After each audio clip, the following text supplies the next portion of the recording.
Hello বন্ধুরা, welcome to my new mini blog. আজকে রোববার আমরা চলে গেছিলাম সন্ধ্যাবেলা একটু পানিহাটি উৎসবে ঘোরার জন্য।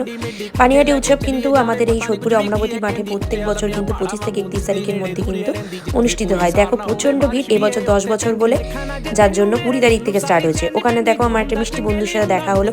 ওখান থেকে আমরা চলে গেছিলাম এগিয়ে একদম স্টেজের সামনেটা, যে স্টেজের সামনেটাতে খুব কিন্তু প্রোগ্রাম হচ্ছিলো। 10 দিন ধরে এই প্রোগ্রাম চলছে, প্রত্যেকদিনই আমরা ফোনে লাইভ দেখছিলাম। তো আজকে একটুখানি সামনে থেকে প্রোগ্রাম দেখবো বলে দাঁড়াইছিলাম, দেখলাম একজন শিল্পী উঠেছেন, বেশ ভালো গান করছিলেন। খানিকক্ষণ গান শুনে আমরা ওখান থেকে বেরিয়ে একটুখানি পাওভাজি খেলাম। পাওভাজি খেতে কিন্তু আমার খুব ভালো লাগে। তারপরে আমরা চলে গেছিলাম বাচ্চাদের রাইডের দিকটাতে। দেখো কি সুন্দর সুন্দর রাইড এসে, আমি কিন্তু এগুলোতে উঠতে ভীষণ ভয় পাই, একমাত্র ব্রেক ডান্স ছাড়া আমি কোনো কিছুতেই উঠি না।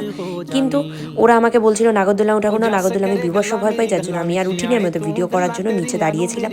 ওরা নাগরদোলায় উঠে